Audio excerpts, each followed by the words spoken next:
Hello friends, स्वागत है आप सभी का हमारी YouTube channel goal to success में। फ्रेंड्स, अगर आप चैनल पर नए हैं और आपने चैनल को सब्सक्राइब नहीं किया है तो प्लीज़ चैनल को ज़रूर सब्सक्राइब कर लें। चैनल का नाम है गोल टू सक्सेस एंड इस वीडियो को जितना हो सके ज़्यादा से ज़्यादा लोगों के साथ शेयर भी ज़रूर कर दीजिए। जैसा कि आप सभी जानते हैं, उत्तर प्रदेश लोक सेवा आयोग द्वारा जो जीआईसी के लिए वैकेंसीज आई हुई हैं उसके लिए आप लोगों के लिए डेली वीडियोस आती हैं जिनमें हम लोग टोटल 50 क्वेश्चंस को सॉल्व करते हैं। स्टार्टिंग के 30 क्वेश्चंस आपके सोशियोलॉजी से रिलेटेड होते हैं, लास्ट के जो 20 क्वेश्चंस होते हैं वो जीएस से रिलेटेड होते हैं। इसके अलावा बात कर ले, अगर नेट या जेआरएफ के एग्ज़ाम की असिस्टेंट प्रोफेसर या फिर पीजीटी का एग्ज़ाम आप देने वाले हैं सोशियोलॉजी से, तो आप इस चैनल के साथ जुड़कर यहाँ से स्टडी कर सकते हैं। सारी की सारी वीडियोस आपको चैनल के प्लेलिस्ट में मिल जाएंगी। और नेट या जेआरएफ के एग्ज़ाम की बात करें तो उसमें 2 पेपर होते हैं। एक होता है टीचिंग एप्टीट्यूड का जो कि कॉमन होता है, सेकेंड आपका सब्जेक्ट का होता है। सब्जेक्ट यानी कि सोशियोलॉजी से रिलेटेड आपको वीडियोस मिल जाएंगे, प्लस जो आपका टीचिंग एप्टीट्यूड होगा इनसे भी रिलेटेड वीडियोस आपको चैनल के प्लेलिस्ट में मिल जाएंगी। सभी का अलग अलग फोल्डर बना दिया गया है, तो आपको किसी भी तरीके की कोई भी परेशानी नहीं होगी। तो चलिए वीडियो स्टार्ट करते हैं। फर्स्ट क्वेश्चन है, वह महाद्वीप जहाँ समाजशास्त्र का विकास पहले हुआ है वह है एशिया, अमेरिका, ऑस्ट्रेलिया या फिर यूरोप। तो फर्स्ट क्वेश्चन का राइट आंसर क्या हो जाएगा? यूरोप हो जाएगा। यहाँ पर समाजशास्त्र का विकास सबसे पहले हुआ था। राइट आंसर ऑप्शन डी है। नेक्स्ट क्वेश्चन है, निम्नलिखित में से या किसने कहा कि औद्योगिक समाज में श्रम विभाजन भी प्रतिमानहीनता को उत्पन्न करता है? इंपॉर्टेंट क्वेश्चन है, औद्योगिक समाज में श्रम विभाजन भी प्रतिमानहीनता को उत्पन्न करता है, ऐसा किसने कहा है या किसका मानना है? तो ये दुर्खीम यहाँ पर राइट आंसर हो जाएगा। सेकंड क्वेश्चन का राइट आंसर ऑप्शन बी है। नेक्स्ट है, समाजशास्त्र की परिभाषा के लिए एलेक एंकल्स द्वारा विवेचित 3 पथों में सम्मिलित नहीं है। विश्लेषणात्मक पथ, आलोचनात्मक, अनुभाविक पथ या फिर ऐतिहासिक पथ, किसकी उन्होंने बात नहीं की है? तो यहाँ पर जो थर्ड क्वेश्चन है उसका राइट आंसर आलोचनात्मक हो जाएगा। राइट आंसर थर्ड का ऑप्शन बी है। नेक्स्ट क्वेश्चन है, कार्ल मार्क्स के अनुसार सामाजिक परिवर्तन का प्रमुख कारण है वर्ग संघर्ष, क्रांति, राजनीतिक परिवर्तन या फिर औद्योगिक क्रांति? तो यहाँ पर फोर्थ क्वेश्चन का राइट आंसर क्या हो जाएगा? वर्ग संघर्ष, ऑप्शन ए यहाँ पर राइट आंसर है। नेक्स्ट है, निम्नलिखित में से कौन सा समाजशास्त्री परिप्रेक्ष्य का लाभ नहीं है? तो यह हमारे समझने में सहायक है कि अनुसंधान निष्कर्षों की तुलना में सामान्य बोध अधिक महत्वपूर्ण है। फिफ्थ क्वेश्चन का राइट आंसर यहाँ पर ऑप्शन बी हो जाएगा। नेक्स्ट क्वेश्चन है, निम्नलिखित में से कौन सा समाजशास्त्री परिप्रेक्ष्य समाज को अन्योन्याश्रित तथा समन्वित भागों के रूप में देखता है? ठीक है, ये समन्वित है। कौन सा समाजशास्त्री परिप्रेक्ष्य समाज को अन्योन्याश्रित तथा समन्वित भागों के रूप में देखता है? संरचनात्मक प्रकारात्मक परिप्रेक्ष्य, संघर्ष परिप्रेक्ष्य, अंतर क्रियात्मक परिप्रेक्ष्य या फिर नारीवादी परिप्रेक्ष्य? तो यहाँ पर 6 का राइट आंसर संरचनात्मक प्रकारात्मक परिप्रेक्ष्य हो जाएगा। राइट आंसर ऑप्शन ए है।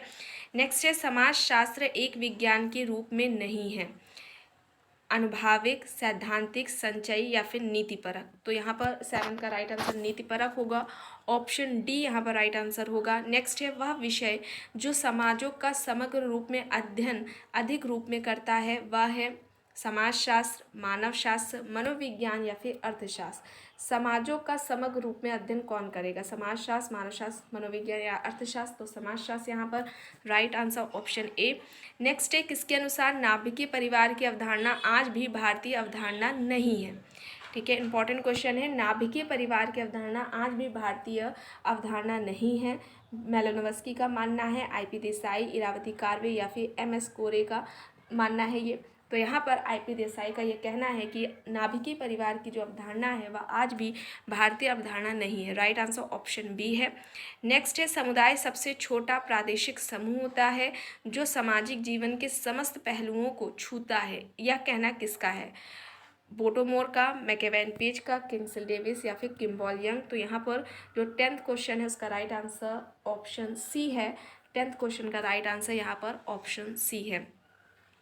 नेक्स्ट क्वेश्चन है, संपूर्ण संस्था की अवधारणा दी गई है। तो ये आप लोगों को पहले अच्छे से बताया जा चुका है। अगर चैनल से जो पहले से जुड़े हुए हैं उनको पता होगा। संपूर्ण संस्था का जो कॉन्सेप्ट है वो गॉफमैन का था। यहाँ पर राइट आंसर 11th का ऑप्शन बी हो जाएगा। नेक्स्ट है, संस्थाओं का परिवर्धनमान संस्थाओं तथा अधिनियमित संस्थाओं में वर्गीकरण दिया है। तो यहाँ पर ये जो क्लासिफिकेशन है वो समनक के द्वारा दिया गया है। 12th का यहाँ पर राइट आंसर ऑप्शन ए हो जाएंगे। इनकी बुक है फोकवेज, इंपॉर्टेंट है तो ये याद रखिएगा। बुक से रिलेटेड क्वेश्चंस एग्जाम में काफ़ी पूछे जाते हैं, तो आपको प्लेलिस्ट में कुछ वीडियोस इंपॉर्टेंट बुक से रिलेटेड मिल जाएंगी। इन सारी की सारी वीडियोस को आपको याद करना है। कुछ कॉन्सेप्ट से जुड़े हुए वीडियोस मिलेंगे जिसमें केवल कॉन्सेप्ट के बारे में बताया गया कि ये कॉन्सेप्ट किसने दिया है, तो उन्हें भी ज़रूर देख लीजिएगा। कुछ स्टेटमेंट से जुड़े हुए आपको वीडियोस मिलेंगे जिसमें महत्वपूर्ण कथन किस समाजशास्त्री के द्वारा कहे गए हैं, उन्हें ज़रूर देख लीजिएगा, वो इम्पॉर्टेंट है। कुछ कॉन्सेप्ट्स के अलावा अगर जैसे कि सोशल आपका जो स्टेटस है ना, रोल है, ठीक, इनसे जुड़े हुए भी एग्ज़ाम में कॉन्सेप्ट को या तो पूछ लेगा किसका है, या फिर जैसे अभी आपने देखा भर्ती की भूमिका के बारे में बता क्वेश्चंस देखने को मिले हैं, बहुल भूमिका है ना। तो ये सारे कॉन्सेप्ट्स हैं जो कि डायरेक्टली पूछ लेते हैं किसके हैं, या फिर स्टेटमेंट दे देंगे, पूछ लेंगे बहुल भूमिका है क्या है। तो उसमें अक्सर लोग कंफ्यूज हो जाते हैं, तो उन वीडियोस को आपको देखना है, अच्छे से एक्सप्लेन किया गया है एक एक कॉन्सेप्ट को, तो उन्हें ज़रूर देख लीजिएगा। इसके अलावा कुछ थिंकर्स हैं, ठीक है, जैसे कि ब्राउन आपका रेडक्लिफ ब्राउन हो जाएगा, मेलानोव्स्की, कोजर, डेहरनड्रॉफ, वेबर, स्पेंसर, दुर्खीम, ठीक है। ये सारे कुछ कॉन्सेप्ट्स हैं जिनसे रिलेटेड एग्ज़ाम में इम्पॉर्टेंट जो क्वेश्चंस पूछे जाते हैं, है ना, जितने भी टाइप के क्वेश्चंस बनते हैं, इनसे जुड़े हुए वीडियोस आपको मिल जाएंगे प्लेलिस्ट में, तो उन्हें भी ज़रूर देख लीजिएगा। चाहे आप लेक्चरर के लिए तैयारी कर रहे हो, असिस्टेंट प्रोफेसर, या फिर नेट का एग्ज़ाम देने वाले हों, उन सभी के लिए काफ़ी आपको मदद करेगी वो ये सारी वीडियोस, तो उन्हें ज़रूर देख लीजिएगा। यहाँ पर जो 12th क्वेश्चन है उसका राइट आंसर ऑप्शन ए है। नेक्स्ट है, जैसे जैसे समूह का आकार यानी साइज बढ़ेगा ग्रुप का, संबंधों की संख्या का क्या होगी, बढ़ेगी, घटेगी, वही रहेगी, या फिर समूह समाप्त हो जाएगा। तो कॉमन सी बात है, जैसे जैसे ग्रुप का साइज बढ़ता जाएगा, संबंधों की जो संख्या है वो क्या होगी, बढ़ेगी। यहाँ पर 13 का राइट आंसर ऑप्शन ए हो जाएगा।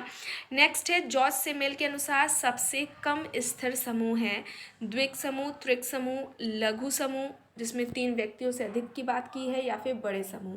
तो यहाँ पर 14 का राइट आंसर बड़े समूह हो जाएगा। यानी कि सेमेल का मानना है सबसे कम स्थिर समूह कौन होंगे, बड़े समूह होंगे, ठीक है। तो इम्पॉर्टेंट है, इसे ध्यान दीजिएगा। सेमेल के अलावा जॉनसन, होम्स, ये सभी यानी कि सेमेल, जॉनसन और जो होम्स हैं, ये सभी छोटे समूहों को समाज के आधार के रूप में महत्वपूर्ण मानते हैं, ठीक है। जो स्मॉल ग्रुप्स हैं उनको सोसाइटी के बेस के रूप में महत्वपूर्ण मानते हैं। कौन कौन, सीमेल, जॉनसन और होम्स, ये याद रखिएगा, इंपॉर्टेंट क्वेश्चन है। यहाँ पर 14 का राइट आंसर ऑप्शन डी है। नेक्स्ट है, निम्नलिखित में से कौन सा प्राथमिक समूहों तथा द्वितीयक समूहों में अंतर का आधार नहीं है। तो यहाँ पर जो 15 क्वेश्चन है उसका राइट आंसर संबंधों की सजातीयता होगी। यहाँ पर राइट आंसर ऑप्शन डी हो जाएगा 15 का। नेक्स्ट क्वेश्चन है, संदर्भ समूह हो सकता है प्राथमिक समूह, द्वितीयक समूह, प्राथमिक या द्वितीयक समूह, ना प्राथमिक समूह, ना ही द्वितीयक समूह। तो यहाँ पर रेफरेंस ग्रुप क्या हो सकता है, प्राथमिक और द्वितीयक समूह दोनों ही हो सकता है। यहाँ पर 16 का राइट आंसर ऑप्शन सी है, प्राथमिक, द्वितीयक समूह, अंतर समूह, बहुल संदर्भ समूह भी हो सकता है किसी व्यक्ति का या किसी समूह का, या फिर सकारात्मक व नकारात्मक संदर्भ समूह भी हो सकता है, ठीक है। तो ये ध्यान दीजिएगा। यहाँ पर 16 का राइट आंसर ऑप्शन सी है। नेक्स्ट है, निम्नलिखित में से कौन सा आवाचिक संप्रेषण का तत्व नहीं है। तो यहाँ पर मुद्रा नहीं होगा। राइट आंसर 17 का क्या हो जाएगा, ऑप्शन सी हो जाएगा। यह आर्थिक क्रियाकलापों का साधन है मुद्रा, ठीक है। बाकी के सारे होंगे। 17 का right answer option C. Next है, निम्नलिखित में से कौन सा प्रस्थिति का प्रकार नहीं है, ठीक है। तो प्रदत्त प्रस्थिति, अर्जित प्रस्थिति, समुनिदेशित यानी कि सौंपी गई प्रस्थिति, या फिर ये सभी। तो यहाँ पर बताना है कौन प्रस्थिति का प्रकार नहीं है। राइट आंसर ऑप्शन सी हो जाएगा। प्रदत्त, अर्जित ये है, इनके बारे में बताया था लिंटन के बारे में, ठीक है। आपने वीडियोस देखी होंगी और अभी इधर जो डेली वीडियोस आ रहे हैं उनमें भी आपको क्वेश्चंस देखने को मिले होंगे। यहाँ पर 18 का राइट आंसर ऑप्शन सी हो जाएगा। नेक्स्ट क्वेश्चन है, एक ड्राइवर के बेटे का चालक बनना उदाहरण है प्रदत्त परिस्थिति का, अर्जित परिस्थिति का, संयोजित परिस्थिति का या फिर इन सभी का। तो यहाँ पर क्या होगा, एक ड्राइवर के बेटे का चालक बनना ये उदाहरण है अर्जित परिस्थिति का, जिसे व्यक्ति अपनी योग्यता के अनुसार जो है प्राप्त करता है। यहाँ पर 19 का जो राइट आंसर है वो हो जाएगा ऑप्शन बी। नेक्स्ट क्वेश्चन है, समाज में प्रमुख मूल्यों के निर्धारण में विलियम्स ने जो कसौटी नहीं सुझाई है वह है अवधि, व्यापकता, प्रकारात्मकता या फिर तीव्रता। तो अवधि की बात नहीं की है, बाकी की है। 20 का राइट आंसर यहाँ पर ऑप्शन ए हो जाएगा। मूल्यों की बात करें तो मूल्य क्या होते हैं, एक सामाजिक माप होते हैं, ठीक है, या फिर पैमाना है जिसके आधार पर क्या करते हैं, किसी भी व्यक्ति या वस्तु का मूल्यांकन किया जाता है। मूल्यों को व्यक्ति क्या करता है, जो समाजीकरण की प्रक्रिया है उसके द्वारा सीखता है। मूल्यों को व्यक्ति समाजीकरण की प्रक्रिया के द्वारा सीखता है। मूल्य एक क्या है, सामाजिक मापन है या एक सामाजिक पैमाना है। यहाँ पर राइट आंसर ऑप्शन ए है। नेक्स्ट है, निम्नलिखित में से कौन सी अवधारणा जॉर्ज हर्बर्ट मीड के समाजीकरण के त्रिआधार सिद्धांत का भाग नहीं है। इंपॉर्टेंट क्वेश्चन है, किसकी उन्होंने बात नहीं की थी, मस्तिष्क, सेल्फ, संस्था या फिर समाज। तो संस्था की बात नहीं की थी, ठीक है। यहाँ पर 21 का राइट आंसर ऑप्शन सी हो जाएगा। अच्छा, इनकी एक इंपॉर्टेंट बुक है माइंड, सेल्फ एंड सोसाइटी, ठीक है, माइंड, सेल्फ एंड सोसाइटी, जिसमें इन्होंने देखिए माइंड की बात हो गई ना, सेल्फ की हो गई, सोसाइटी की हो गई। ये इंपॉर्टेंट बुक है किसकी, जॉर्ज हर्बर्ट मीड की। एक मॉर्गेट मीड है वो अलग है, एक जॉर्ज हर्बर्ट मीड अलग है, ठीक है। तो जॉर्ज हर्बर्ट मीड की ये बुक है माइंड, सेल्फ एंड सोसाइटी, ये याद रखिएगा। यहाँ पर राइट आंसर ऑप्शन सी है। नेक्स्ट है, वह प्रक्रिया जिसमें सामान्यतः समाजीकृत किए जा रहे व्यक्तियों द्वारा उसी समय में समाजीकरण कर रहे व्यक्तियों का जो समाजीकरण किया जाता है वह क्या कहलाएगा। तो यहाँ पर जो 22 है उसका राइट आंसर क्या हो जाएगा, पुनर्समाजीकरण, यानी कि ऑप्शन सी यहाँ पर राइट आंसर होगा। नेक्स्ट है, सिगमंड फ्रायड के व्यक्तित्व के सिद्धांत का कौन सा भाग जॉर्ज हर्बर्ट मीड की अवधारणा में यानी आई के सबसे करीब है, इड, अहम, परम अहम या फिर कामवृत्ति। तो यहाँ पर जो 23 है उसका राइट आंसर इड हो जाएगा, ठीक है। फ्राइड ने सेल्फ को 3 पार्ट में डिवाइड किया था, है ना, जिसमें इड की बात की थी, ईगो की बात की थी, सुपर ईगो की बात की थी। ऐसे भी पूछ सकते हैं इड, ईगो, सुपर ईगो के बारे में किसने बात की है, तो फ्राइड ने बात की है, ये याद रखिएगा। यहाँ पर जो कि मीट के आई के सबसे करीब कौन है, तो जो फ्राइड ने बात की थी उसमें इड है, ठीक है। यहाँ पर राइट आंसर 23 का ऑप्शन ए हो जाएगा। नेक्स्ट है, आगरा के जाटव पर शोध कार्य किया है, ठीक है, तो किसने किया हुआ था। फील्ड वर्क से रिलेटेड आपको बुक्स मिलेंगी, वीडियोस मिलेंगे प्लेलिस्ट में, जिसमें केवल फील्ड वर्क के बारे में बताया गया है, किसने कहाँ पर क्षेत्रीय अध्ययन किया हुआ था। इनसे रिलेटेड भी एग्जाम में क्वेश्चन देखने को मिलेंगे आपको। तो जो आगरा के जाटव है उस पर फील्ड वर्क किसने किया था, यहाँ पर फील्ड वर्क की बात पूछ रहे हैं तो O.M. लीच ने किया था। 24 का यहाँ पर राइट आंसर ऑप्शन बी हो जाएगा। नेक्स्ट है, रूरल सोशोलॉजी इन इंडिया पुस्तक किसने संपादित की। इंपॉर्टेंट बुक है rural sociology in India, book किसने संपादित की थी, S.C. दुबे ने, A.R. देसाई ने, मैकम मेरियट ने या फिर कैथलीन गफ ने या के गफ, ठीक है।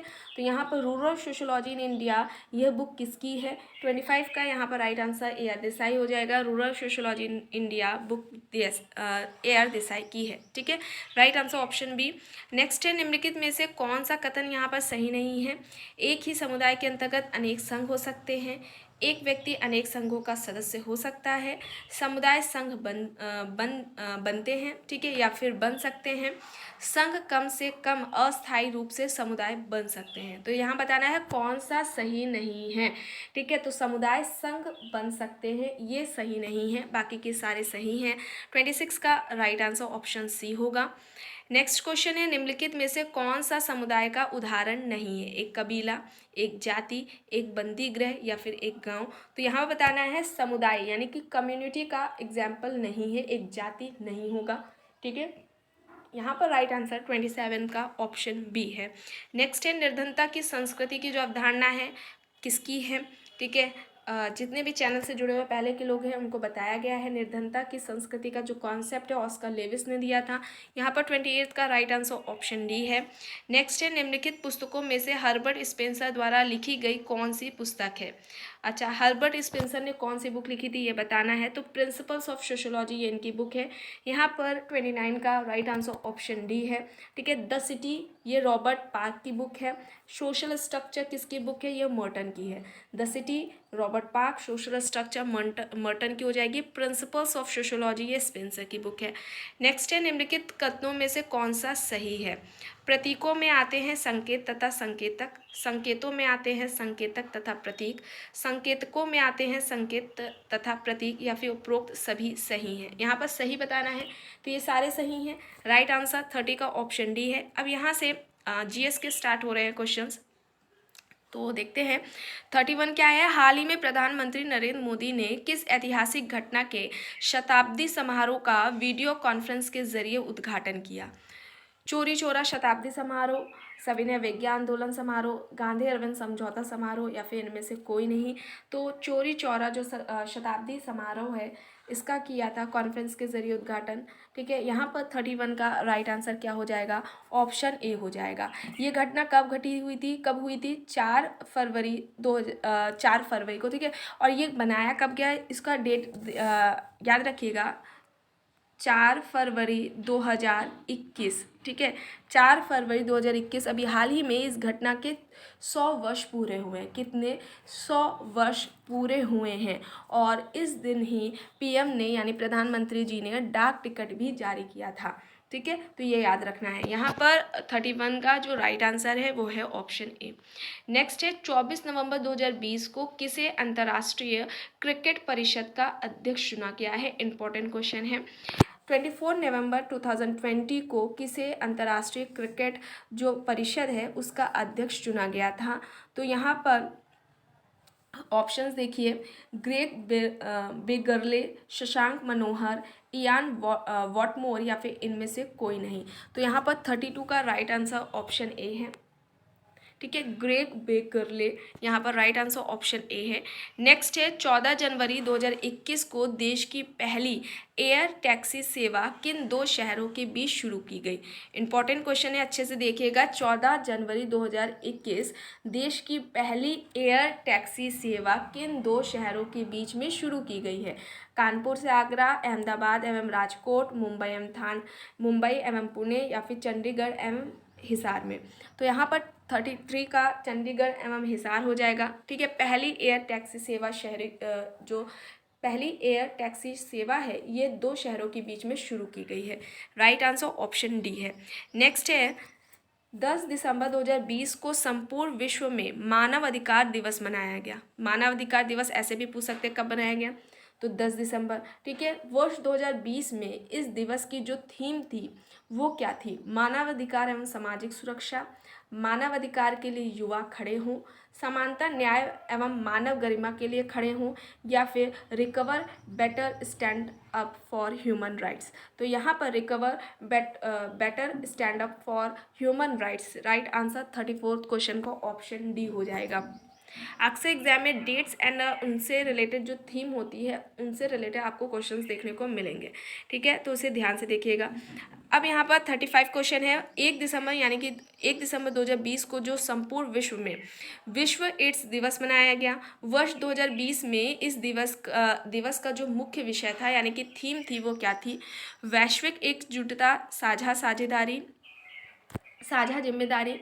ठीक है, वैश्विक एकजुटता तथा साझा जिम्मेदारी, समुदाय बदलाव लाते हैं, एड्स फ्री जनरेशन, मेरा स्वास्थ्य मेरा अधिकार। तो क्या थीम थी, यहाँ पर 35 का राइट आंसर वैश्विक एकजुटता साझा जिम्मेदारी, यह इसकी विश्व एड्स दिवस की 2020 वाला जो मनाया गया है उसकी थीम थी। ठीक है, राइट आंसर यहाँ पर 35 का ऑप्शन ए हो जाएगा। नेक्स्ट है केंद्रीय उपोष्ण बागवानी संस्थान अवस्थित है बेंगलुरु में, चंडीगढ़ में, लखनऊ में, नागपुर में। तो केंद्रीय उपोष्ण बागवानी संस्थान ये कहाँ है? ये है लखनऊ में। 36 का राइट आंसर यहाँ पर ऑप्शन सी हो जाएगा। नेक्स्ट है 100% सौर ऊर्जा पर चलने वाला भारत का पहला केंद्र शासित प्रदेश था कौन? चंडीगढ़, दीव, अंडमान निकोबार या फिर पुडुचेरी। तो यहाँ पर 37 का जो राइट आंसर है वो दीव हो जाएगा। ठीक है, कब बना था? ये 2018 में पहला केंद्र शासित बना था, जो कि सौर ऊर्जा पर चलने वाला था। भारत का पहला केंद्र शासित प्रदेश दीव बना था। ठीक है, अभी 26 जनवरी 2020 में दमन और दीव, दादरा और नगर हवेली को आपस में विलय करके एक संघ राज्य क्षेत्र कर दिया गया है। ये याद रखिएगा, 26 जनवरी 2020 में दमन और दीव, दादरा और नगर हवेली का आपस में विलय करके एक संघ राज्य क्षेत्र इनको कर दिया गया है। यहाँ पर राइट आंसर ऑप्शन बी है। नेक्स्ट है हरित क्रांति में प्रयुक्त मुख्य पादप यानी फसल कौन सा था? जैपोनिका चावल, भारतीय चावल, अमर गेहूं या फिर मैक्सिकन गेहूं। तो यहाँ पर 38 का राइट आंसर मैक्सिकन गेहूं है। ऑप्शन डी यहाँ पर राइट आंसर है। नेक्स्ट है इंद्रधनुषीय क्रांति का संबंध है हरित क्रांति से, श्वेत क्रांति से, नीली क्रांति से या फिर उपरोक्त सभी से। तो जो इंद्रधनुषीय क्रांति उसका संबंध इन तीनों ही क्रांति से है। यहाँ पर 39 का राइट आंसर ऑप्शन डी हो जाएगा। 28 जुलाई, ठीक है, 28 जुलाई 2000 को, ठीक है, ये डेट याद रखिएगा, 28 जुलाई 2000 को नई राष्ट्रीय कृषि नीति की घोषणा की गई थी। ठीक है, नई राष्ट्रीय कृषि नीति की घोषणा की गई थी। इस नई नीति के तहत इंद्रधनुषीय क्रांति की परिकल्पना, उसका कॉन्सेप्ट भी दिया गया था, जिसमें डायरेक्ट या इनडायरेक्ट रूप से कृषि से संबंधित सभी क्रांतियों को शामिल किया गया था। सभी, जिसमें कि श्वेत क्रांति, पीली क्रांति, लाल क्रांति, नीली क्रांति, भूरी क्रांति, सभी को उसमें शामिल किया गया था। ठीक है, तो ये याद रखिएगा, इंपॉर्टेंट है। यहाँ पर जो 39 है उसका राइट आंसर ऑप्शन डी है। नेक्स्ट है आम्र वर्षा संबंधित है आमों की बौछार, आम का टपकना, बिहार एवं बंगाल में मार्च अप्रैल में होने वाली वर्षा या फिर आम की फसल से। तो यहाँ पर 40 का जो राइट आंसर है वो है आम की फसल, यानी कि 40 का राइट आंसर ऑप्शन डी है। कर्नाटक और केरल में होने वाली जो मानसून पूर्व वर्षा है वह फुहार है। ठीक है, मानसून पूर्व वर्षा फुहार है, जो कि आम की फसल के लिए अच्छी मानी जाती है। ठीक है, आम्र वर्षा संबंधित है आम की फसल से। यहाँ पर 40 का राइट आंसर ऑप्शन डी है। नेक्स्ट है नंदा देवी चोटी है, ये किसके बीच में है, किसका पार्ट है? तो यहाँ पर 41 का राइट आंसर क्या है? गढ़वाल हिमालय का भाग है। यहाँ पर 41 का राइट आंसर ऑप्शन बी हो जाएगा। ये कहाँ नंदा देवी पड़ती है? तो ये चोटी कहाँ पर पड़ेगी? यह उत्तराखंड में पड़ेगी। कौन सा राज्य पूछ ले तो उत्तराखंड हो जाएगा। 41 का यहाँ पर राइट आंसर क्या हो जाएगा? ऑप्शन बी हो जाएगा। अच्छा, यह भारत की तीसरी सर्वोच्च चोटी है। ठीक है, भारत की तीसरी सर्वोच्च चोटी है, याद रखिएगा। इसकी जो ऊंचाई है वो 7816, ठीक है, ये मीटर है। ठीक, ये याद रखिएगा। यहाँ पर राइट आंसर क्या है आपका? ऑप्शन बी है, और यह वृहद हिमालय पर्वत श्रृंखला का भाग है। ठीक, और ये स्टेट पूछे कहाँ है तो उत्तराखंड में, आपको जानते भी होंगे। यहाँ पर 41 का राइट आंसर ऑप्शन बी है। नेक्स्ट है निम्नलिखित में से किस हिंदू त्यौहार को थारू लोग यानी थारू जनजाति के लोग शोक पर्व के रूप में मनाते हैं? दशहरा, दीपावली, होली या फिर नाग पंचमी। तो यहाँ पर दीपावली को थारू जनजाति के लोग शोक पर्व के रूप में मनाते हैं। यहाँ पर राइट आंसर 42 का ऑप्शन बी हो जाएगा। नेक्स्ट है विशेष आर्थिक क्षेत्र शेष अधिनियम पारित हुआ था 2004 में, 2005 में, 2006 में या फिर 2007 में। तो यहाँ पर जो 43 है उसका राइट आंसर क्या हो जाएगा? मई 2005 में। ठीक है, ऑप्शन बी यहाँ पर राइट आंसर है। नेक्स्ट है किस संविधान संशोधन अधिनियम के अंतर्गत मतदाताओं की उम्र 21 से घटाकर 18 वर्ष की गई? मोस्ट इंपॉर्टेंट क्वेश्चन है, किस संविधान संशोधन के तहत जो मतदाता हैं, वोटर्स हैं, उनकी जो उम्र है 21 वर्ष से घटाकर 18 वर्ष की गई? 61वां संविधान संशोधन था, 62वां था, 63वां था या फिर 64वां था? तो यहाँ पर 44 के क्वेश्चन की अगर हम बात करें तो राइट आंसर क्या हो जाएगा? 61वां था, 61वां संविधान संशोधन था। ठीक है, यह अधिनियम कब हुआ था? 1988 में हुआ था। ठीक है, और अगर बात करिए प्रभावी कब से हुआ तो 1989 से यह प्रभावी हुआ था। डेट 28 मई। ठीक है, यह याद रखिएगा, 28 मई 19 1889 से यह प्रभावी हुआ था। कौन से नंबर का संविधान संशोधन था? तो 61वां था। ठीक, यहाँ पर 44 का राइट आंसर ऑप्शन ए है। नेक्स्ट है, भारतीय संविधान की 8वीं अनुसूची में मान्य राजकीय भाषाओं की संख्या है 22, 20, 18 या फिर 17। तो यहाँ पर 45 है उसका राइट आंसर क्या है? ऑप्शन ए 22 लैंग्वेज है। ठीक है, नेक्स्ट है, भारतीय संविधान का संरक्षक कौन है? राष्ट्रपति, संसद होता है, मंत्रिपरिषद या फिर सर्वोच्च न्यायालय। तो यहाँ पर 46 का क्या हो जाएगा? ऑप्शन डी सर्वोच्च न्यायालय होता है भारतीय संविधान का संरक्षक। इंपॉर्टेंट क्वेश्चन है, भारतीय संविधान का संरक्षक कौन होता है? सर्वोच्च न्यायालय। Right answer option D. Next है, निम्नलिखित में से भारत के राष्ट्रपति, ठीक है ये राष्ट्रपति है, राष्ट्रपति पर महाभियोग लगाने का अधिकार किसे है? संसद के दोनों सदनों को, लोकसभा को, राज्यसभा को, लोकसभा के स्पीकर को। तो जो राष्ट्रपति है उस पर महाभियोग लगाने का अधिकार किसको है? तो संसद के दोनों ही सदनों को ये राइट है। यहाँ पर 47 का जो राइट आंसर है वो है ऑप्शन ए। महाभियोग की प्रक्रिया के बारे में आर्टिकल पूछ ले किस अनुच्छेद में है? तो ये आर्टिकल जो है आपका 61वां है। ठीक है, कौन सा अनुच्छेद है? 61वां अनुच्छेद में राष्ट्रपति पर महाभियोग की प्रक्रिया के बारे में बात की गई है। यहाँ पर राइट आंसर ऑप्शन ए हो जाएगा।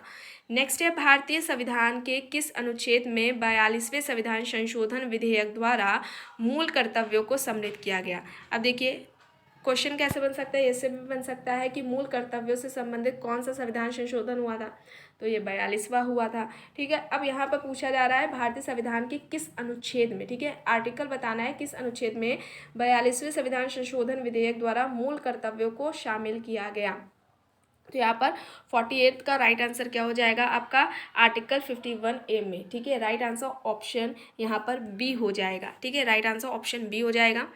नेक्स्ट क्वेश्चन है, इंडिया विजन 2020 किसके द्वारा तैयार किया गया है? इंपॉर्टेंट क्वेश्चन है, इंडिया विजन 2020 किसके द्वारा तैयार किया गया है? SP गुप्ता समिति के द्वारा, पंत समिति, मल्होत्रा समिति या फिर नरसिम्हा समिति द्वारा।